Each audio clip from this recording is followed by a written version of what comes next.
Hello hi नमस्कार मु heli प्रज्ञा। आज आम एटी कौन करछे जेमति कि मु सोई के उठिली आ मते बहुत जोर से भोक लागिला। देखिली कौन करबे, लंच तो करी नहीं, भोक तो होची, भात खाया को इच्छा होनी।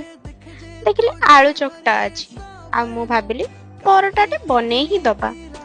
तो मु एटी अटा नेली, अटा रे जुआणी लूण चिली फ्लेक्स टे ऐड करली, तापरे ताको पानी देकी भलो भाबरे गुळे देली। तापरे एठी मु अटा देहरे आलू को भर्ती करिके ताको बंद करछि, जेमति मंडा पिठा बनांती आमे ताको सेमति बनेबा। तापरे गोटे तावा नबा, गैस जळेबा, रुटी बेलिबा, भलो भाबरे ताको बेलिबा, बेली चलिबा। एठी म आपन मानको देखौछि मु केते गोल रोटी बने पारे। हां मु गोल रोटी बने पारे, पूरा मो मुह भलिया। सेति घियो लगे दबा, काना मु तेल वाला परोटा खाएनी। प्लेट टाको सफा कर दबा, पुछि दबा ताको भल से। हेई देखंतु परोटा भी कथा को हेला। जागा टाको भी आमे सफा कर दबा। भजा बना हेतिला, दही थिला, अरे गरम हेछि, हाथ पड़ी गला। दही दे खाले की टेस्टी।